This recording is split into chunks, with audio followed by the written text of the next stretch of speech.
town I live in, the street, the house, the room, the pavement of the city, or a garden all in the church, the school, the clubhouse, a million lights I see, but especially the people. That's America to me.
Good evening. In accordance with the Chanute Fire Department and the Kansas State Fire Marshal's Office, we request that you take a moment to identify the two closest fire exits to you and your family. We have checked the exits and other emergency equipment in this building and verify that they are available for use in case of an emergency. Should an emergency occur, please listen to the announcer for further information.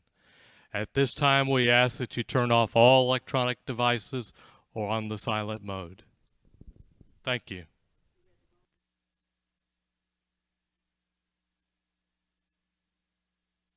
Good evening. I'm Ross Hendrickson. I serve as the legislative chair of the Chamber Board of Directors. Betsy McReynolds, past president of the Chamber, and I will be your moderators for tonight's forum.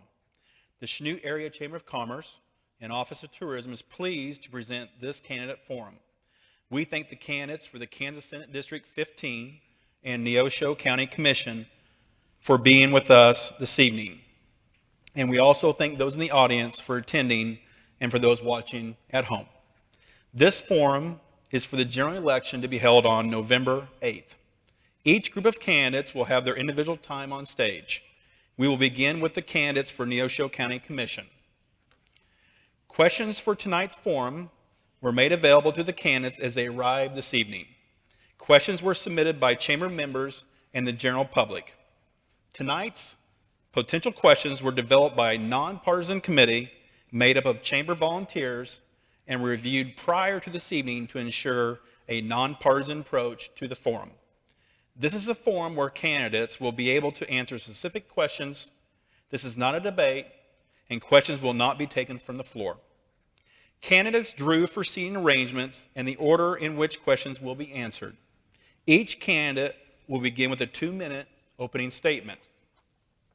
Then, candidates will be asked questions of general interest to the county commission position. Each candidate will be given 2 minutes to answer each specific question. A 45 and 15-second notification will be given to each candidate, and then candidates will be notified when their time has expired. Following the questions, each candidate will have 2 minutes to provide a closing statement, with the candidate going first in the opening statement to take the second position for the closing statement. We are pleased to welcome the following candidates for Neosho County Commissioner to tonight's forum: Loretta Neely and Jennifer Orr. Welcome you both. We will now begin with Loretta Neely with the opening statement for 2 minutes. Thank you. Good evening, and thanks for coming. I'm Loretta Neely. I'm running for 2nd District, Neosho County Commissioner. I was nominated in the primary, and I have lived in Neosho County most of my entire life. I have worked here, raised a family here, owned property here, been a taxpayer here. I'm vested in Neosho County. I have family that lives here. This is my community. You will never hear me saying a statement in any kind of interview or giving any kind of statement in reference to Neosho County or Chanute, your town. This is my town. This has been my hometown, and it's going to remain my hometown. Thank you. Thank you. Jennifer Orr. Hello. First of all, I would like to thank the Chamber of Commerce for having us, and for the business women's, professional women's, for serving the refreshments and things outside. If you don't know me, my name is Jennifer Orr. I did not grow up here. I am from a small town in Kansas called Galena, which is about 1/3 of the size of Chanute. I went to school there, graduated there with honors, and was a Kansas honors student, and also attended Girls State. Later on, I attended Labette Community College. I raised my children there, married my high school sweetheart, stayed there, worked for Eagle Pitcher Industries for 14 years, and after that, I went to work for the post office and remained there until the loss of my husband. That is how I ended up in Chanute, as I met and married a Chanute native, and came here about 3 years ago. Fell in love with the town. I think it's an awesome place to raise a family. A lot of community spirit, and so I feel very blessed to have found this place, and it will be my home for the rest of my life. So thank you. Okay, thank you for your opening statements. We will now go into the questions, with the first question going to Jennifer. The question is, with the uncertainty over the past several years on taxes, what would you do to help stabilize and improve economic conditions in Neosho County? Well, first and foremost, I would need to study the budget and look at any areas where I find there might be excessive spending and cut that. And also, I would take a look at some programs that might help us find additional monies. I know that with the loss of Ash Grove tax base and now Post Rock, it is going to put our county in a very tight budget. So I would look at all the areas that I possibly could to cut spending. Definitely look for new businesses to come in, and of course, job growth. So that's where I would start. Okay. Thank you. Thank you. Loretta? Thank you. As far as the economic conditions in Neosho County, as far as improvement, what I'd like to see happen is a 5-year plan that is established that goes across the board with Neosho County, with the city commissioners, the other agencies, the Chanute Development Regional Authority. They're extremely instrumental in bringing in the growth that we're seeing in the last year. I would work closely with them. I would like to be able to see some kind of funding to help their efforts to further business. It's going to increase employment, and it's going to help stabilize the tax base. I think it's important. Then you don't ever have to wonder what direction you're going. Thank you. All right, thank you. This next question will go to Loretta first. The question is, with the recent change in state law about raising the mill levy, what would you do to meet budget demands in the future? Well, I don't know if the past commission took that into consideration when they set this budget the last time. I'm not aware of that. They may have. But what happens with that, you have a very small margin now to work with on money that you may need. So that is going to call for a special election, and that is a cost to the taxpayers. And so when you make something look good on paper, necessarily down the road, it's not going to be a good thing. I'm all about making sure the budget is set in a way that is, bringing down taxes and things like that. But this situation could potentially cause some issues down the road because of that very thing. There's a very small margin. I'm not exactly sure what it is. I knew in the primary, I can't recall it at this point. I think it might be 1/8%. But there's not going to be a lot of money. There's not going to be a lot of room to move. Okay, thank you. Jennifer? It is true that it is going to be a difficult task for whoever becomes county commissioner. The budget is tight. Once again, I will say if the main thing we need to do is concentrate on new jobs, new businesses to come into our community. I do believe that the county commissioners need to work with the city commissioners in order to do some of that.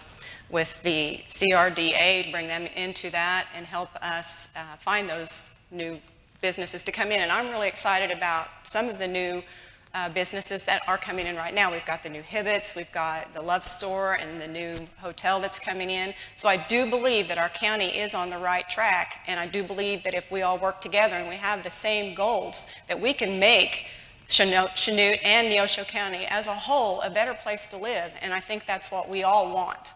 So that is my main goal, and that's how I would handle that situation. Thank you. Okay. The next question will go to Jennifer first, and the question is, if elected, what would be your top priority, and what would you do to improve Neosho County? My top priority would, well, first of all, let me say that we have the highest unemployment rate in the state of Kansas. So I don't think that now is the time to raise taxes. I also feel like that we have all of these young people that are going away to college and becoming young professionals, and our housing is too high. The taxes on the properties are too high to keep these young, intelligent, professional people from moving away. We need to make Chanute a place where, in Neosho County, a place where everyone can have affordable housing, can afford to pay their taxes, and we do have a lot of programs that can help with that. We have the revitalization program that also helps people that want to buy a home. It helps with their taxes, keeps their taxes lower. I think that's an awesome program. I also have a concern about our elderly people on how they are going to make it on their fixed budgets with the way the taxes are right now. So I really feel like that is not something we need to do, is raise our taxes, but try to find a way to keep those taxes down, find other programs in order to get keep our young people in our community. And when we have those young people in our community that have all of these hopes and dreams, they're going to strengthen our community and make it a better place to be. And they're going to bring all of that talent and they're going to share it with the rest of us in the community. And I'm very excited about that prospect. Thank you. Thank you. Loretta? Thank you. I think this topic right here you could talk about for a long time. As far as the top priority, I think it needs to start with the communications. The city of Chanute and the commission in the county has not had a working relationship that has been what I call favorable. I think when you start opening up the lines of communication and really get excited about the new industry that's coming in, the new Horizon, the other things that are going out across from the high school, the Loves and this kind of thing, the thing out on Santa Fe, the sports store and the dollar store and all those things. I think when you really get a group of individuals and the two commissions working together and developing strategies and kind of build it as a team and not just one person as a top priority. You know, one person can make a difference, but when you get a whole bunch of people on board, you're just going to have greater progress. I think there's all kinds of top priorities here in Chanute, as well as down at the county. I think the services need to be better in Chanute and with the county. There's just a lot of areas that I don't really think that you can just say, you know, one top priority. It's just a number of things. I think that if we work together and we see that we're together across the county, that, you know, we can list these top priorities. We can get visions from other people, and together we can make a difference. Okay, on to our next question, and Loretta, this will be for you to go first. And the question is, what is your vision for economic development for Neosho County? What role do you think the commissioners should take in economic development? I think the commissioners should take the role as economic development in Neosho County as serious as the city commission takes the economic development. I've seen them start to work together with these projects that I just talked about. I think as those things develop over time, you know, it's going to make a huge impact. I think the county commission probably hasn't had the vision on economic development as the city has, and I think that needs to change. You know, they're doing what they can with Road and Bridge. They're assisting the city with help on the things that are developing. I just think as that continues, it's just going to give us the ability to move further in economic development. Okay, Jennifer? I also, too, believe that there needs to be synergy between the county commission and the city commission. I believe that both entities have excellent ideas. It's thrilling to see some of the things that's happening in Chanute, and I would like to see that done countywide. We do have some work to do on some of our roads. Katy Road is in desperate need of finishing. It has been started, but it does need to be finished. We also need to look at Plummer between 14th and 35th Street. That needs to be completed and made more usable and friendly, especially because that is the path to the high school. So that does need to be finished. I believe that if we can, as the county commissioners and city commissioners, learn to work more closely together, that we can take ideas from them and they can take ideas from us. And together, including, we kind of leave out other little towns like Galesburg. We need to work with all these small communities and bring us all into this together, because it is countywide, and we need to keep it where we're all together instead of acting like we're all separate entities and not working together as a team. And that's what I would like to see happen, a beginning. Okay. Our next question will go first to Jennifer, and the question is, what is your stance on spending money to hire outside professionals, such as appraisers and attorneys, to handle county business? I believe that we have some excellent people right here in our county. I think that we have a lot of professionals that do an excellent job. Maybe sometimes we don't utilize them like we should, but if we have those expert people in our community, we need to use them first, and before we would ever go outside and hire someone from another county or another city. We need to keep our dollars in our community, and that also goes for, I'm not changing the subject, but even our road and bridge where we're out buying these dozers and road equipment. It needs to stay in our county. Those tax dollars need to be spent right here at home, and that's how I feel about that. Okay, thank you. Loretta? I touched on this in the primary, and I think there are situations that arise where the hired officials or people that work for the county, for whatever reason, are not able, for court purposes, conflict with people. I think there are situations that arise where you do have to hire outside assistance. As far as the county attorney is concerned and the county counselor, I have no problems with at all. He's a very nice man. I feel that his service to service the Neosho County meetings is wasted money. We have a county attorney. He's paid a salary. He's more than able to fulfill that role. I think on conflict of scheduling or this and that, it's fine for him to come on board and help. I do not have those figures. I can get you those figures on what that additional cost has cost the county. I think on situations like that, it's unnecessary. It adds more tax dollars, more money spent that the Neosho County citizens don't need to bear. Thank you. Right, thank you. Our next question will be to Loretta, and the question is, what would you do to promote working relationships between the various government entities in Neosho County?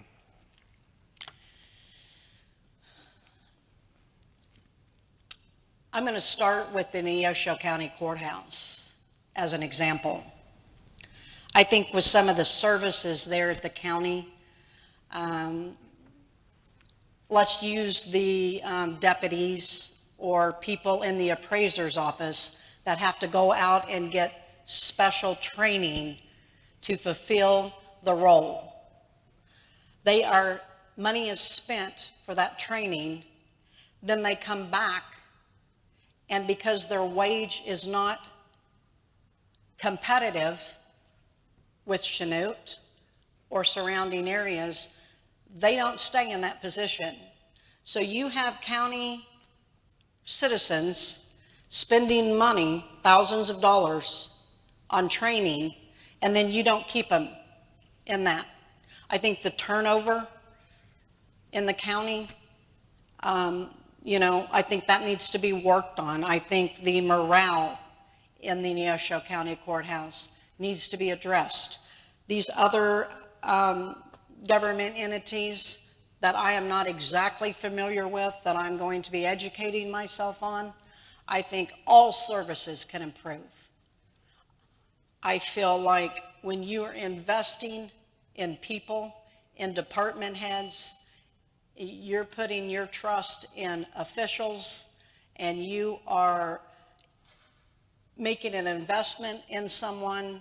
I think as far as the service goes, you need to do what you can to build that and keep them working. I think services are a big issue here in the county. Thank you. All right, thank you. Jennifer? I think the major issue in our county is that we don't have open communication between the different branches of our courthouse and our commissioners. I feel like there has been a lot of distrust between different areas in the courthouse and in the county. I would like to see that change. I would like to see a more open door policy where employees feel like they can go to their commissioners and tell them what is an issue with them and try to work with the commission. Right now, it seems to me, from what I have seen, I've attended a few of the county commission meetings, and to me, there is no trust, absolutely none. And county employees are scared to voice their opinions because they're afraid of what might happen. There's a lot of dissension there, and I would like to, with the help of the other two commissioners, to have a more open door policy where people can feel like they can come to you and they're talking to a person. They're not talking to someone that's not listening. I want to be where you don't feel like you have to hide from what's bothering you. I think that, especially in some of our people that do work in Road and Bridge, I think some of them concerned about their equipment that they have, but they don't feel like they're going to be able to get that equipment because they don't feel like they can come forth and be honest about what they do need. So once again, I think that between the county commissioners and the employees of the county, if we had more synergy, if we were able to relate closer together and have it be more of a close-knit community like I think it should be, I think that we could do a lot of good together as the commissioners and the county employees. Thanks. Okay. We now come to our final question before we go to any closing statements. And the final question, we'll start off with Jennifer. And the question is, why are you running for Neosho County Commissioner? I was actually approached and asked if I would run by several different people. And I'll be honest with you, I've never been in politics before. I've always kind of sat on the sidelines and watched things happen. And I saw something that I didn't like. And I said to myself, I could either sit back and do nothing, or I can step up and do something. I am not political. I have a lot to learn. I'm an intelligent woman. I can ask the right questions. I can talk to the people that can give me the answers that I need. I'm very passionate about this. I don't ever start something without finishing it. And I will do my best for the citizens of Neosho County. And I am so grateful that I was allowed to be here today once again. Thank you, everyone, for having me. Good night. Thank you. Loretta? Thank you. Well, contrary to belief, I chose to run for Neosho County Commissioner myself. And I have been the one running for County Commissioner. I've been a business owner. I've been a landowner. I've owned property. I've worked with people. I've been in a service type business for 25 years. I'm invested in the people here in Neosho County. I'm passionate about helping people. It's been a part of my life, my entire life. I have the ability to work well with others from all levels. I'm not a respecter of persons. I'm fair. And my desire is to bring a positive change to this county. And I want to be a part of the solution, not the problem. Thank you. Okay, thank you. We had Loretta go first on the opening statement, and so as we flip those in fairness, we will now have Jennifer go first for closing statement. Once again, thank you for having me. I just want you all to know that if I'm elected, I will give it everything that I have. I have a lot of energy and I have a lot of time. And I am very passionate about seeing a real change in Neosho County. When I first came here, it was a new experience for me, and I fell in love with this community. I love your community spirits. When I was going door to door to get petitions in order to run, I would spend sometimes 2 hours at a time on someone's front porch getting to know that person. I've made a lot of great friends, but I have also been able to insert myself into the community, and I have developed a real passion for the folks that live here, and especially the older folks. They're the ones that seem to be, they kind of get pushed under the table sometimes, and we forget about them. And out there talking to them on the streets, it was just such a wonderful experience for them to be able to tell me how they were feeling and what their concerns were. And young moms at home, you don't find working people at home a lot, but I was able to talk to a lot of young moms with families and their concerns about their children's future. So I would love to be able to be a positive role model and take the county commission to a new level where we can work together with the city commission and really make a positive change in our county. And like I said, I'm very passionate about what I'm doing, and I look forward to doing more in the future. And I appreciate you listening to me tonight. Thank you. Okay. Loretta? Thank you. First of all, I'd like to thank the Chamber of Commerce for putting on this forum, but especially because they've handled it with integrity on being a nonpartisan front, a nonpartisan media that is set up to put out the information out there so the citizens of Neosho County can make an intelligent decision with their vote.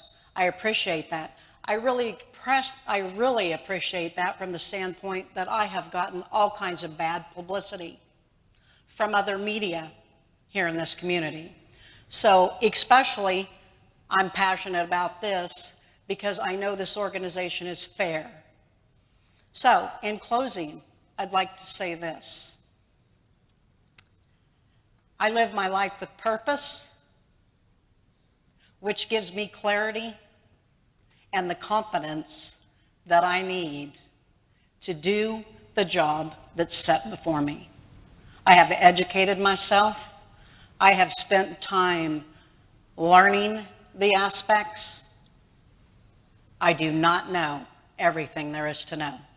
Anyone that takes a Neosho County seat is in the same boat. It is a progressive position. Things change. You cannot know everything up front.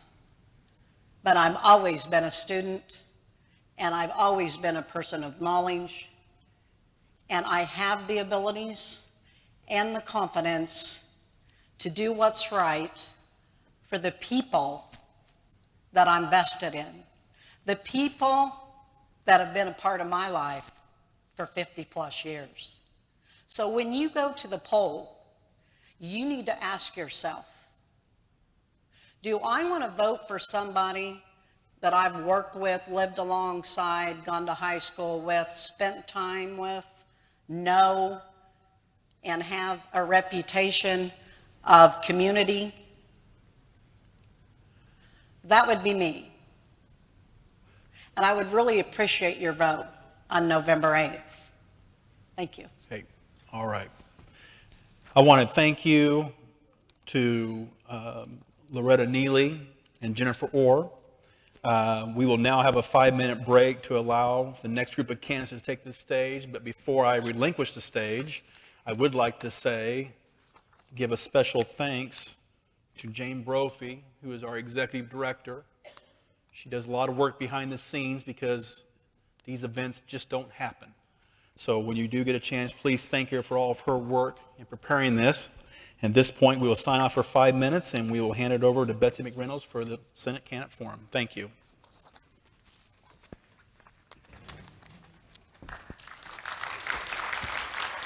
Nice job. Thank you. Nice job.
If you could please take the stage, we need to begin our sound check, which could take a large portion of the 5 minutes we have.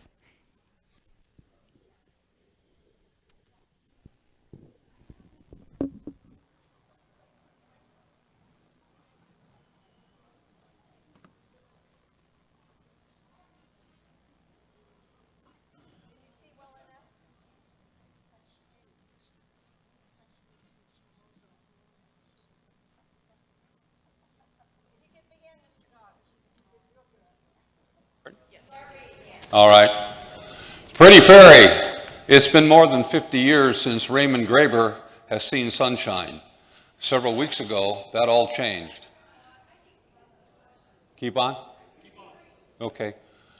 While Graber wasn't born blind, he saw less and less as he got older. That is until things went completely dark in his 30s. Graber, 88, is the second oldest person in the nation to be fitted for the Argus II retinal prosthesis system. Commonly, okay.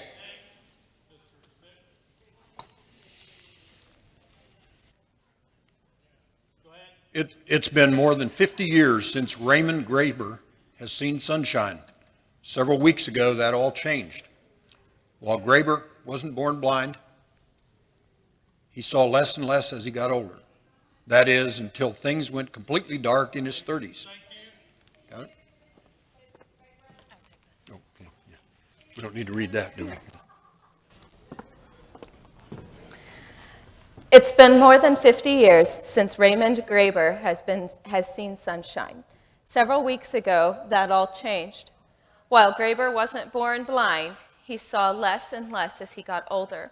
That is, until things went completely dark in his 30s. Graber, 88, is the second oldest person in the nation to...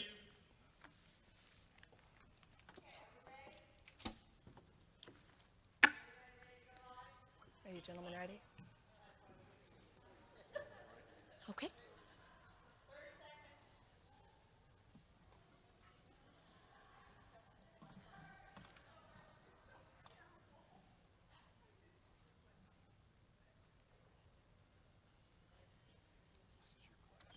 Yes, it is. Okay. Again, welcome and thank you to the candidates in the audience. The format that Ross Hendrickson explained earlier will be followed for this portion of the forum also. Kansas Senate District 15 candidates, Mr. Dan Goddard and Mr. Chuck Schmidt, are with us tonight. We will begin tonight with Mr. Chuck Schmidt and his opening statement of 2 minutes. Thank you, Chamber, for sponsoring this, and thank you to all my supporters that are here and have helped me throughout this campaign, and especially thank you to my beautiful wife who's supported me and without whose support I couldn't do this. This is a very difficult task. All my life, I have been involved in community activities. I have been a teacher, a coach, a principal, a superintendent of schools. I've lived in Kansas all my life.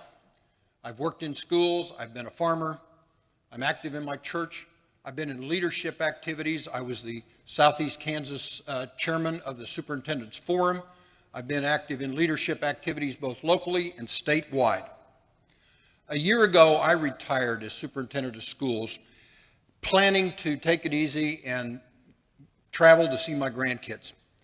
But I am devastated by what's happening in the state of Kansas. And finally, I came to the conclusion somebody had to take action, and I stepped forward. This is why I've knocked on 8,000 doors in this 3-county district to talk to people about what I feel are the major issues in our state. 3 major issues. The tax cuts given by Governor Brownback in this legislature have created a perpetual budget shortage. The failure of this administration to expand Medicaid has cost our state $1.4 billion. And we are about to rewrite the school finance plan, the most important thing that the state does, which is education, which I'm glad to see we have a group of high school students here tonight to watch this debate. I am the only person in this race whose caucus opposed these Brownback policies all the way through. And if elected, I am the person that will work to change that. I would be able to set on the committee when we rewrite the school finance plan, and I have been assured that I will be on the education committee. Thank you. Thank you. Mr. Goddard? Good evening, ladies and gentlemen, and I echo the thanks to the Chanute Chamber for what they're doing here tonight. I'd like to welcome everybody here, regardless if you're my supporter or not. I was born on a dairy farm in northern Wisconsin. I attended the University of Wisconsin, and upon my graduation, I was commissioned a second lieutenant in the United States Air Force and served this great country for 24 years. I was a pilot in KC-135 tankers and B-52 bombers. That's the technical side of it. I was also highly involved in education. I was a faculty member of the Air University, and at one assignment, I was in charge of the training program for all of the KC-135 and B-52 crew members for the United States Air Force. That included classroom training, simulator training, and flight instruction. And we graduated over 2,000 crew members annually. Following my career in the Air Force, I was an adjunct faculty member for Purdue University and served for 5 years on the Indiana University Board of Advisors in Kokomo, Indiana. I have 20 years of experience in developing former military bases and in economic development. And I am a former city commissioner from the city of Parsons, so I understand what cities the size of Parsons, Chanute, Independence, and Coffeyville, what problems they face. I can promise you that I will be a representative of the people of Kansas, and every decision that I make as your senator will be regarding the people of Kansas. I also agree, and these issues, like I said in other forums, can come off the table. I agree with the tax cut position that my opponent has. I agree in expanding Medicaid, and I believe that school finance formula is critical. And Chuck, I promise you, when I'm elected, you will be on that committee. Thank you very much. We will now begin the question portion. Beginning with Mr. Goddard, education funding seems to be an issue in every budget cycle. What would you plan to fix in education funding so that it is not a continual struggle? Well, why is it a continual problem? People look at how much money we spend in education, over 50% of the state budget. I'm not being critical of that. I think that in the past we have had a school funding formula that has not worked. I believe, as Chuck does, that we have to have a school funding formula that is going to do the right thing and that is going to fund education equitably, fairly, and adequately. When these young people walk through the doors to their high school, they deserve to walk into an outstanding facility. They deserve to have outstanding teachers that are fairly compensated, and they also deserve a curriculum and extracurricular activities that prepare them for the next step in life upon their graduation. Whether that's going to college or to university, to go into technical training, or to go directly into the workforce. And that is the most important thing that we do in this state, is educating our next generation. As I said before, I have experience in education. I've been a substitute teacher in high school classrooms, and I've served as adjunct faculty member and a faculty member at the Air University. I've been involved with education my entire life. My grandmother, my mother, my brother, my 2 sisters, and my oldest daughter are or were teachers. And I believe that there is no more noble profession here than being a teacher and being a good teacher. And I think that we need to compensate them fairly, and that funding formula needs to be critically looked at so that it stands the test of time, and we don't have to go reinvent the wheel every time the legislature meets. Thank you. Mr. Schmidt? Well, I wish I had 2 hours to talk about this, but I'm sure the audience doesn't. This is an issue that's near and dear to my heart. There's nobody who would rather see school funding get out of the courts than I would, and most educators would. But the problem is we have a legislature and a governor who do not value education the same way that our Constitution says it should be valued. So there's a couple of things that I think are very important, and if I'm elected, and I'll be involved in rewriting the school finance formula, which is one of the biggest issues that's going to happen in the next legislative session, there are several things we must do. Number one, there must be equity. It should not matter what your zip code is about the quality of education. If you're in Johnson County or you're in Galena, Kansas, it should not make a difference. You should be able to get the same quality opportunity. Number two, we have to recognize the difference in educating and the cost of educating different students. Some of our at-risk students take more to educate. It takes more involvement. It takes more people, and we have to recognize that. We need to get it out of the courts, and we need to get a plan that funds for 2 years so that we can plan ahead. One of the things I would like to do, because every year I built a budget for 15 years based on school finance, and you make an estimate of what your costs are going to be. I would like to do it from the previous year. So if you use the previous year's numbers, you could set your budget and you know that's what you've got for the year. The other thing I'd like to see is 2-year funding so that we could plan ahead a bit instead of just doing it on the spur of the moment. And finally, one of the best things we've done in education is develop individual education plans for all of our students, not just our special ed students. And if we do that, we can tailor the education to fit their individual needs. Thank you very much. The next question, beginning with Mr. Schmidt. Do you believe education funding bills should be considered separately from the education policy bills? Please explain why or why not. Well, I assume this question has to do with the fact that when the education funding bill was passed a year ago or 2 years ago, they attached a bill that took away due process for teachers. As a teacher yourself, I think there's nothing wrong with due process. Due process does not assure that bad teachers stay in the classroom. What it assures is there is a legitimate reason for those teachers to be removed, not just because somebody happens to be unhappy with them for some reason.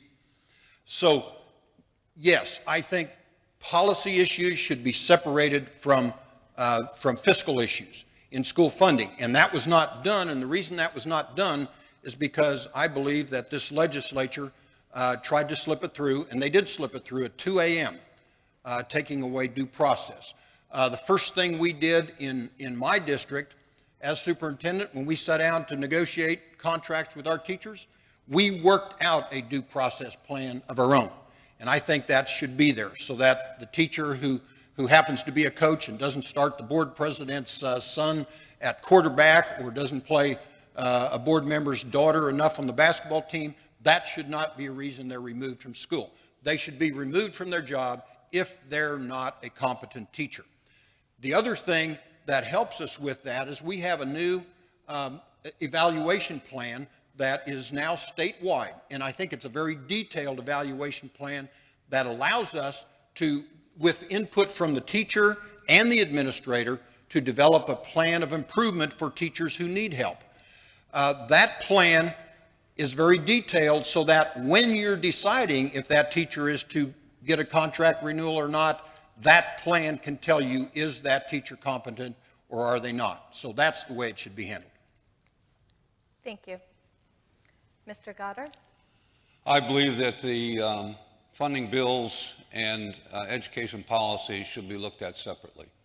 I don't believe that budget should drive policy decisions. The budget should drive getting money into the classroom and getting people educated. I believe that policy decisions should be driven down to the lowest level possible. Local school boards, local schools should be making policy decisions on their own individual turf. I think that in the case of due process, I agree that due process is absolutely required. I think that, I agree, I think that the legislature probably did slip one through in terms of tying the due process to the education funding bill. Every school district has individual needs and individual problems. and how they deal with those is critically important to the local community. I think that hiring practices, due process within the school system is critical, and that should be decided at the local level. The local school boards know more about their school than the legislators do. And I think that, again, we need to have people who are running schools run them in their local community, and they should not be run from Topeka, or the federal government for that matter. Okay, thank you. Next question, beginning with Mr. Goddard. Are you for or against the expansion of Medicaid? Please explain why. You know, this has been an issue that has been a hot button issue throughout this campaign. I've visited with every CEO of the hospitals in the district. I've visited with mental health professionals. I've attended presentations in nursing homes and talked to pharmacists, and they are all affected negatively by not having expanded Medicaid. In addition to that, about 150,000 Kansans would benefit from the expansion of Medicaid. Now let me say this, we have a national election going on, and we really don't know what's going to happen with what we commonly refer to as Obamacare. I think that at a bare minimum, in this next legislative session, we need to bring Medicaid expansion to the light of day and get it to the Senate floor for a vote. And I will vote in favor of expanding Medicaid. Up until this point, the discussion has been shut down. It's not been allowed to take place. And for the people of Kansas, we need to have some transparency. We need to have this discussion, the pros and the cons, and get the information out there so that people really understand what we're doing. There's nothing more important other than education, and maybe it's just right neck and neck or right along the same level, than the health of our Kansas citizens. And they deserve to have financially secure health care facilities, and we are being hurt by not having expansion of Medicaid or with the 4% cut in Medicaid reimbursement from the state. There are about 30 rural hospitals that are financially at risk, and we can't afford to let rural health care decline and go down the tubes. Thank you.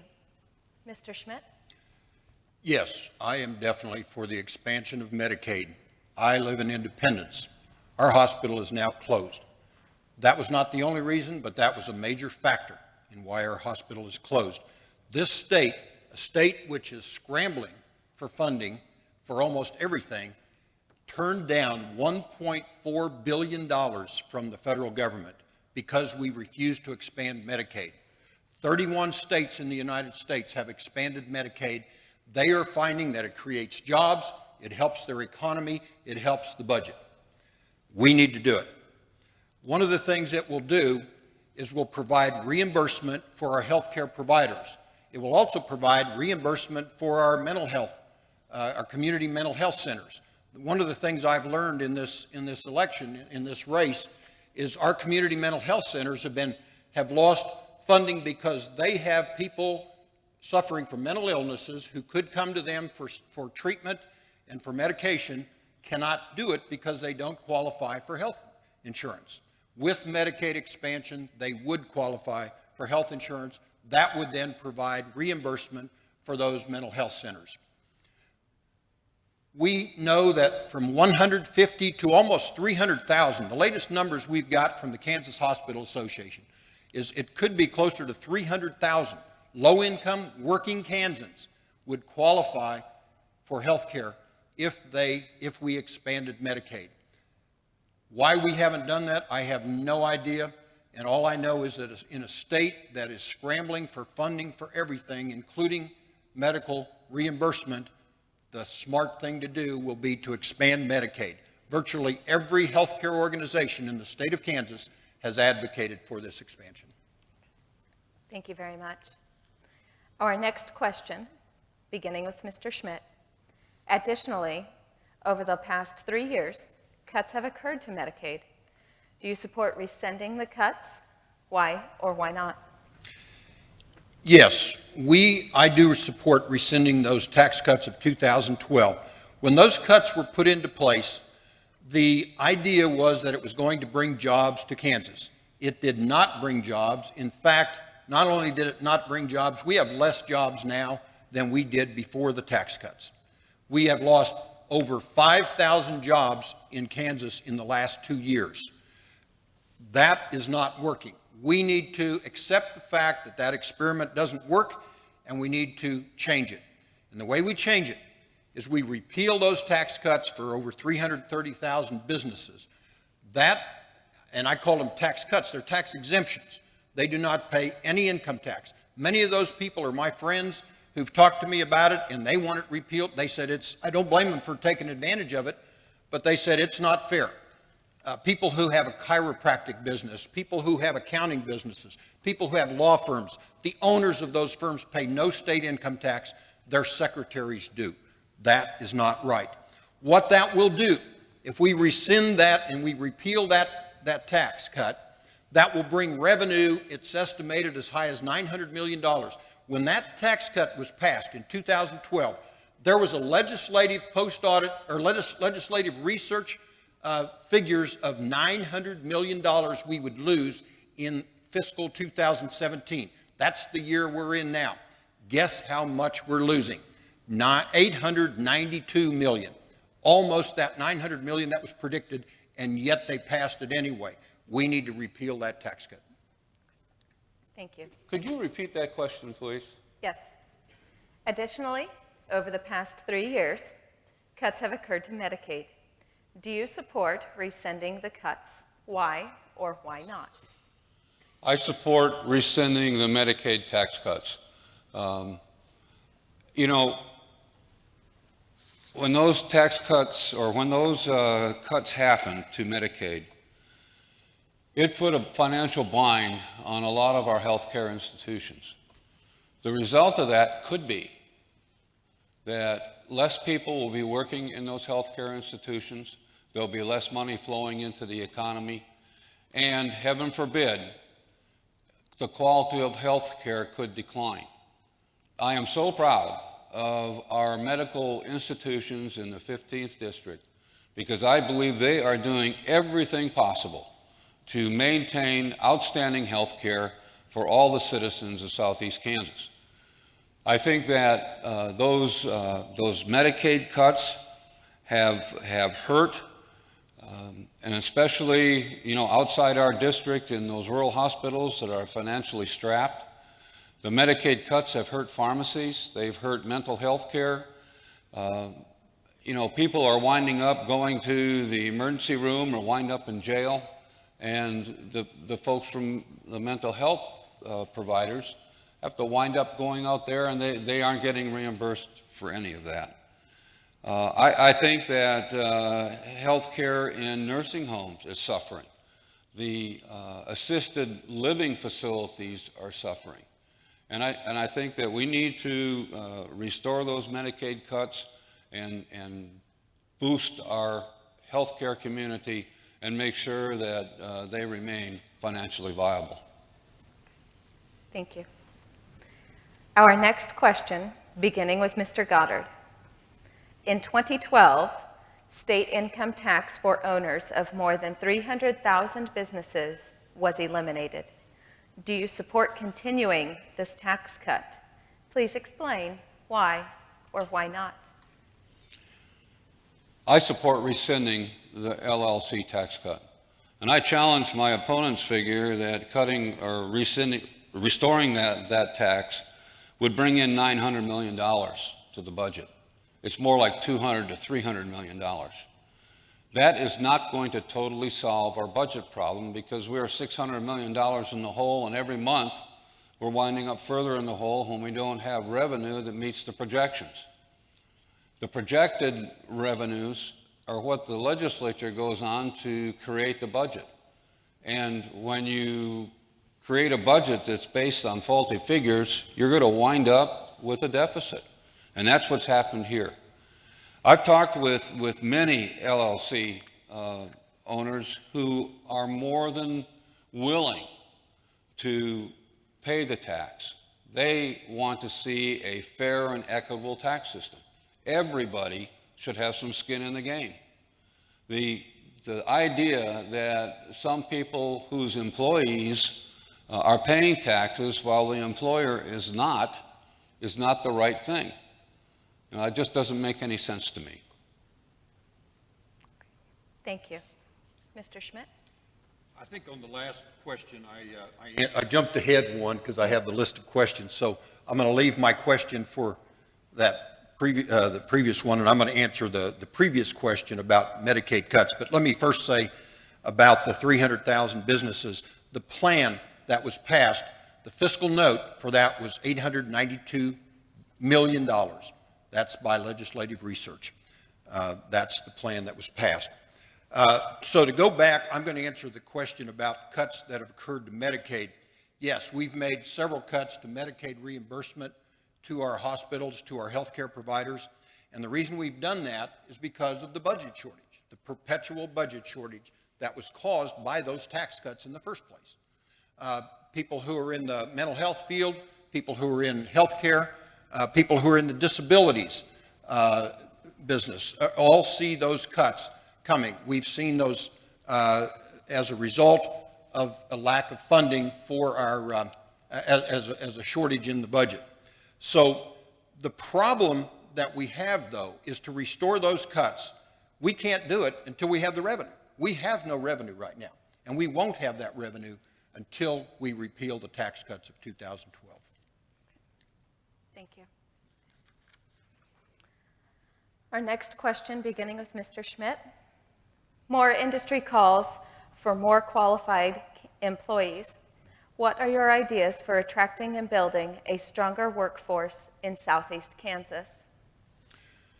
Well, the first thing that businesses look for is a skilled, qualified workforce. And that's what we have to prepare. And that's how we prepare that through our schools, through quality schools. And Kansas has always been known for its quality schools. And we are endangering that now with the cuts that have happened to schools at all levels, not just K-12, but at higher education as well. So the way we attract businesses is by continuing to fund and develop a quality education system, by continuing to fund our infrastructure, such as our highways, such as our health care that is being neglected right now. And finally, I think one of the things that I really agreed with Governor Brownback on was his policy of encouraging technical education. Technical education has been neglected in this state for years, and we started a program several years ago to really encourage that sort of thing. And that's what we need. Not everybody needs to go to a four-year college and get an academic degree. Technical degrees can be, if they fit the person with an individual education plan, they can be fine. The problem is, again, we started that program and then we had to cut the funding because of the tax cuts. That is what has caused the problem again. So until we change that, we need to encourage building infrastructure, we need to continue to support our schools, and we need to provide quality of life and a quality workforce. That's how we will attract business. Thank you. Mr. Goddard? Well, the first step for an industry to get some well-qualified employees is an entry point. And that entry point is with your economic development director in your local community. It's with the community college in your local community. And here in Chanute is a perfect example of a partnership that I hope will work extremely well and be a model for the state of Kansas. The aircraft parts manufacturing company that's coming in has worked with the community college, they worked with the high school, they worked with the economic development director, they worked with the city commission and the county commission. And all parties have worked together to make that project happen, so that when there is a call for qualified employees, there will be people that are qualified to go to work. And really, that is a model that I hope would perpetuate itself in other communities. You know, I've been involved or was involved in economic development for about 20 years at former military bases. And the biggest question that employers had was, what kind of a workforce do you have? And if you couldn't show that you had an available workforce, a quality workforce, you might as well forget about having that company come to your community. You at least have to show that you have the capability to train a workforce to meet the needs of that employer. And I believe that that is the biggest thing that we can do. I think that the high schools are starting to turn to more technical education, to the industrial arts type activities. The community colleges are starting to do more work with, for example, welding classes. I have a neighbor that is an expert welder in titanium, and he got his training, and he has a great job. Thank you. Mr. Schmidt? I think it's real Oh, next question. I'm sorry. I don't want to answer the wrong question this I'm time. sorry. What will be your top priorities as the senator for District 15? Please be as specific as possible, Mr. Goddard. Well, there are a lot of priorities, but I can think of 4 of them off the top of my head. Number 1, we have to get control of our budget. The budget funds everything that the state does. And if we don't get control of our budget, we are not going to move forward. Now, I don't want to kid myself, and I don't want you to kid yourself. If we repeal the LLC tax loophole and get those taxes back, that is not going to solve our entire budget problem. We have to have that increased revenue, but at the same time, we have to make state government and state agencies more efficient. If we don't do that, we're still going to wind up with 7.5 pounds of resources and 10 pounds of requirements and demands. We have to balance those things out and make sure that we get as close to equal as possible. Number 2, education. Education is critically important, and as I think you can see, both of us believe that education is the most important thing that we do for our young people in the state of Kansas. And we have to have a fair, equitable education system that is adequately funded. Number 3, healthcare. We've discussed healthcare. Healthcare is critical to all Kansas citizens, young, old, infant, it doesn't matter. Those afflicted by healthcare problems and those that are healthy. We have to continue to support our healthcare facilities and programs. And finally, number 4, transportation. I drove here tonight on Highway 169 coming up from 400. And I'll tell you what, I was driving my truck and things were rattling around inside because that highway is in bad shape. We need to maintain until we can get to a position where we can increase our highway and get our projects going to improve the highway system. Thank you. Mr. Schmidt? Well, the first thing we need to do is to repeal the tax cuts of 2012.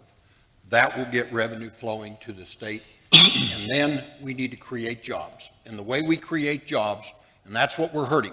As I mentioned before, we've lost 5,000 jobs in the last 2 years in the state of Kansas. The way we get jobs is we maintain and repair our highways. We know that our normal repair and maintenance for highways is about 1,200 miles a year. Right now, we are repairing and maintaining 200 miles a year. So if we get back to that normal, just the normal repair and maintenance, that creates jobs. We let contracts to private businesses, they hire people, those are well-paid jobs. Number 2, we expand Medicaid. When we expand Medicaid, we bring federal dollars to the state, we bring reimbursement back to our healthcare providers, our mental health providers, and those people then have reimbursement that allows them to hire healthcare workers. Again, those are well-paying jobs. That's another way we bring jobs. And thirdly, we adequately and constitutionally fund our schools. When we do that, we will be able to hire teachers, support personnel. Those are well-paying jobs. And all of those three will provide jobs for the state of Kansas. That's what we need to do to get the state moving. And that's what my priority is to provide jobs. I want there to be jobs here for my children, my grandchildren, and these young people in this high school class. Thank you. Our next question, beginning with Mr. Schmidt. What was the motivating factor in your decision to run for the District 15 state senator? Well, that's the first question I had to think about when I decided to do this. When I got in to run, the incumbent senator was still in office, and as far as we knew, he was still going to run. He lives down the street from me, but I disagreed with his going along with the Brownback agenda. So I had to think long and hard about this. But I got in because I'm a lifelong Kansan, and I'm concerned about the devastating policies of Governor Brownback and the damage they're doing to our state. I want to provide a state that is attractive for my children and my grandchildren to come back here. I was planning on retiring and traveling to see them, but I would much rather see them back in this state. There are several issues that really motivated me to get into this. One of the major ones was education. I've been a lifelong educator. I have tried to balance budgets based on our school finance plan. I want to be part of drawing up a new school finance plan, and I want to be part of continuing the proud tradition of education in Kansas, not just K-12 education, but technical education and post-secondary education as well. That's why I have been able to get the support of Republicans, Democrats, and independents alike. I realize I'm running as a Democrat, and I know that's a minority. But I also know that this election is not about parties. This election is about competence. It's about getting our state moving forward again, getting jobs in our state, and making decisions based on facts. And that's why I decided to run. Thank you. Mr. Goddard. You know, you get to a point in your life where you look back at what you've done in your life and what you've accomplished. And when you retire, as I have, are you going to let all that experience, all that knowledge just kind of go away? After I retired, I decided to run for the Parsons City Commission and served for 2 years on the City Commission before I decided to run for the State Senate. I really got interested in this state race because I did not like what was coming out of Topeka. I think that the citizens of Kansas had lost confidence in our state government, and I felt that I could be one small piece of a new face on the legislature. And as a result of the primary election, I think you're going to see a new face on that state legislature. It is going to be a face that is more concerned about the people of Kansas. It is going to be a face that is more compassionate for the people of Kansas and less interested in political ideology and party. I want to be a part of that new face, and that is the basic reason I'm running. I want to be able to do the right thing for the people of this district, as well as, as you extend across the state. There are times, and these young people here will experience that, there are times in your life you just sit down and you think about, what direction am I going to take? I've made my decision. I want to serve the state of Kansas. I want to be a positive influence on my community, and I want to do the right thing. Thank you. Thank you.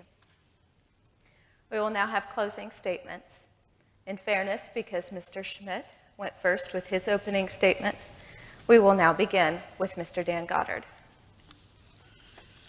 Well, I think you can see that my opponent and I agree on a lot of things. The question is, who is more qualified to represent the 15th Senate District? Chuck is very experienced in education, but I am too. In fact, the Kansas Education Association has not endorsed either one of us. They've said that both of us are strong education advocates. I have experience in economic development. I've brought companies to a community. I've created or helped create jobs.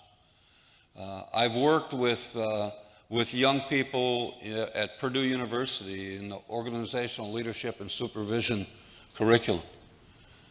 I have served my country. I served my country for 24 years, and it's something that people who have not served will never really understand.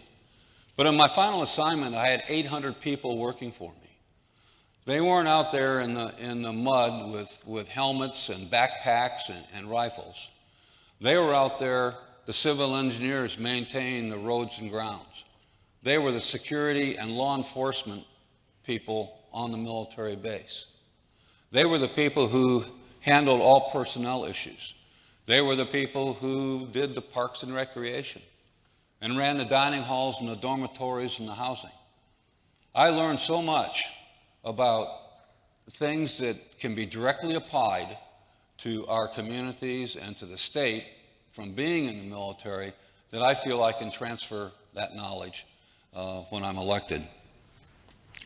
I'm also an ardent supporter of the Second Amendment. I've been a life member of the National Rifle Association for 39 years, and have been endorsed by the NRA and the Kansas State Rifle Association. I think that we can have a healthy debate. We can agree to disagree, and we can talk about the issues and come up with the best solution for the state of Kansas. Thank you.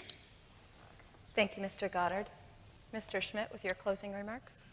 Well, it's nice to have a debate where we talk about the issues, and we can be friendly afterwards, and we will be, and we have been.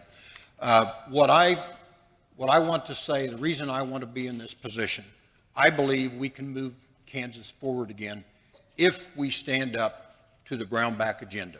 That is the key problem. We have Governor Brownback in office for 2 more years. If we stand up to that, we can get jobs back in Kansas. We can get our education system back as one of the best in the country. We can get our highways repaired, and we can take care of our medical needs. But it will not happen if we elect people who are tied to Governor Brownback and the Senate leadership.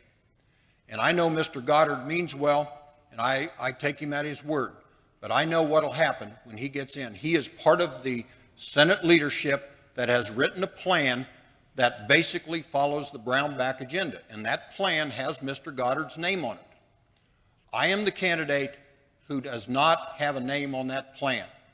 I can oppose it, and I will not have the power of the governor and the power of the Senate leadership putting pressure on me to follow the Brownback plan. And that's why I think I would be the better choice for this. The other reason is because of my experience, not just experience in education, but experience in education finance. That will be the most important issue that will come up in the next legislative session. We will rewrite the school finance plan, a plan that I have worked with every year for 15 years and balanced a budget based on that plan. I know that plan inside out. I can be on the committee that will develop the new plan, and I know what needs to be there. If we don't make a change, like we did 2 years ago, we made a mistake when we elected Governor Brownback. If we make that same mistake again, Kansas will not move forward. Thank you. Thank you to both of the candidates for being here tonight. This concludes our informational session. I'd like to say thank you to both of you, and we appreciate your time and commitment to being here tonight. I would also echo Ross Hendrickson's thank you to Jane Brophy for her time and energy that she has put into this evening as well, and thank Ross, our legislative chair, and also Mark Miller, our chamber president, for all that they have done to help tonight become a success.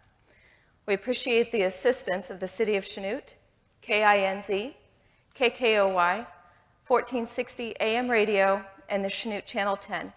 They were the ones who made this evening possible for all of you who are watching at home. Thank you to the citizens who also took the time to submit questions Thank you to the Chanute Business and Professional Women's Club who provided refreshments for the evening. Tonight's forum will be rebroadcast on cable Channel 5 and Channel 10 several times per day through November 8th. In addition, the forum will be available for viewing on the chanute.org and on YouTube under the Chanute Radio link. The Chamber is pleased to be able to present programs such as this forum that help inform our community. We believe strongly that all citizens should exercise their right to vote. The general election will be held on Tuesday, November 8th. We encourage all of you to take the time to vote on that day. This concludes our Chamber Candidate Forum. Thank you all, and good night.